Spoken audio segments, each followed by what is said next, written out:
back to this new DFS Aviation Services Expert Talk. And today I feel very honored to have my colleague, my first woman on an Expert Talk, my colleague Anja Schneiderman. Thank you for joining us today. I'm very happy to be here. Thank you. So Anja, thank you for being here and taking your time today to explain us a little bit more about the Apron control project that you were undergoing in Lima. So maybe you would like to give us a short intro what you actually did down there. Yes, so the goal of the project was basically to separate the Apron management services from the ATC, from the air traffic control. The Apron management services are services that need to be provided by the airport. Generally, it's an airport service, not an ATC service.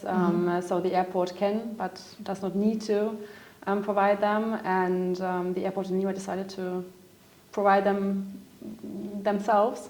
And so our task was to take over the services from the ANSP, from the local ANSP, and start providing them and transitioning them first. Yeah. Very good. And we did have a successful transition by beginning of this year.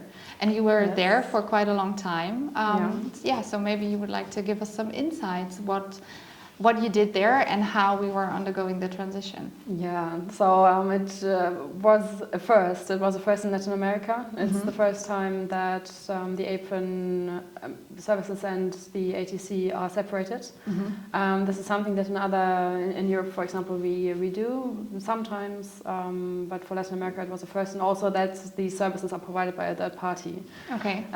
So it was a lot of stakeholders involved. It was a lot of communication and so on, but we had a really great team that did the entire process, and we succeeded in the end. And in February 2023 we took over the services. Very good. So very happy for you that everything went well there. Thank you. Yes, and now we are providing the services. We have a team of 23 people. The majority of them, of course, is the operational team. It's the Apron operators that are providing the service 24/7. But we also have operational support, safety support. Safety is, of course, an incredibly important issue. Of course. And some management support and so on. So it's a total team of 23, and they are all local. They are all based in Lima. Okay. Part of the challenge was also recruiting them, because this is what we needed to do. Yes, of course. Anja, you just mentioned recruiting the whole team there, and this also means that you needed to train them, right? Exactly. So how did you manage the training from Germany to Lima? And I mean, there's also the really big time gap, so I can imagine this was quite challenging for you as well. Yeah, we do have a big time difference between the two countries. So for the training, or perhaps to start with the recruiting, we had really good candidates when we started the recruiting process, and also we were able to build up a really motivated team, a very young team, a very dynamic team, a really eager team, and that made the training process easy. Or this is the best starting point. I wouldn't say easy, but it's a really good starting point. Yeah. And for the Apron operators, they start with the theoretical training. They learn about aviation in general, about aircraft, different types of aircraft movement, meteorology, also aviation English, which is important, even though 80 to 90% of the traffic in Lima are handled in Spanish. Okay. You need to know English. And after they finish the theoretical training, they take an exam, they pass it. And hopefully. Then then they start the practical training. For the practical training, we use simulators. Okay. And one interesting aspect that we had was that the operators and also the instructors were based in Lima, but our pseudo pilots were based in Germany. Oh wow! Yeah, so that's a very interesting combination. Yes. Because we had our existing team here, and we were really tight on time with the training, so we had this duality, and we really needed to coordinate well the training because of the time difference and so on. But it worked out well. It also helped to put the teams together, to include our training team in Germany, and it worked out well. And then they also take an exam for the practical training, or they do their checkout, and then they start the on-the-job training. As you do normally. Exactly, here in as you Germany do normally. This can only be done with live traffic. So we could only start the on-the-job training after we took over the services. But yeah, we finished that. It took a couple of weeks, and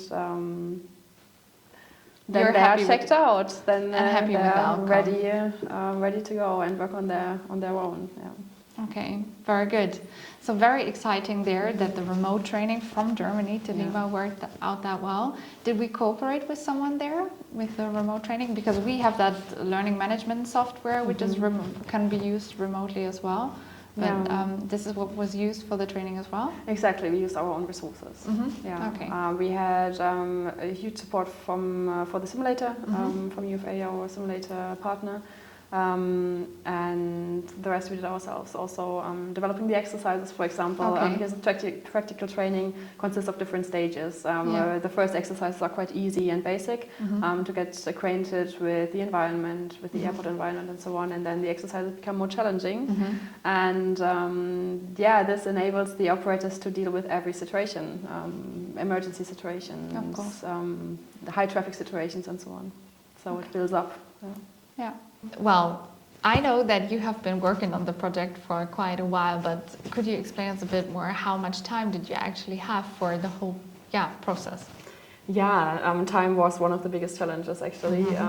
For taking over the services we had around 8 to 10 months, which is challenging anyhow, but we also needed to recruit and train initially, so that made it even more challenging. We really set up a good team. Everyone worked well together, and we needed to do a lot of work in parallel. You need to recruit, you need to find rooms for the training, you need to set up the physical office. We need to build up our office there, to set up the simulators. Also the working positions for the future operators and so on. Train them initially, practically and so on. But it all worked out in the end, and we took over the services in February 23. Very good. Yeah.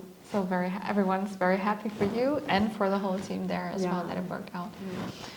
You just mentioned the physical office there. You're located at the airport, right? Yes. At the airport building now, but this is not for long because you're going to change as well. Exactly, this is temporary. Currently we are provided in the tower, so we have out of the window view, and the operators work with the actual view or with actually looking out of the window. This will change because the airport is under a huge expansion. They're expanding significantly.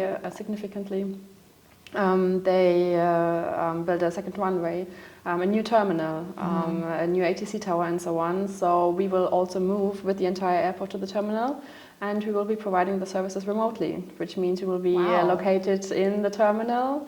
When is this to happen? It will happen end of 24, beginning of 25. Okay. And our operators will then have a screen, or will have several screens, not only one. It's a remote service, so they have several screens with all the information they need. And the airport is, the aprons and the other areas are equipped with cameras and with camera technology. And that means we are independent from the location. Yeah. Very good. And very exciting there, because we have still a process and some goal to look at, right? Exactly. It's the technology that is used in Germany. I think our viewers know the RTC projects we have in Germany in Braunschweig that we are currently setting up. And we are happy to transfer this to Lima. And it's exciting. It's an entirely new technology, and it will be good to make use of it. Yeah, very good. So we all are looking forward to this step. Yes. Well, thank you very much for joining us today for this video with my colleague Anja. Stay tuned for the remote transition that we'll be undergoing next year, and give this video a thumbs up or write us a comment if you have any questions, and see you soon. Bye.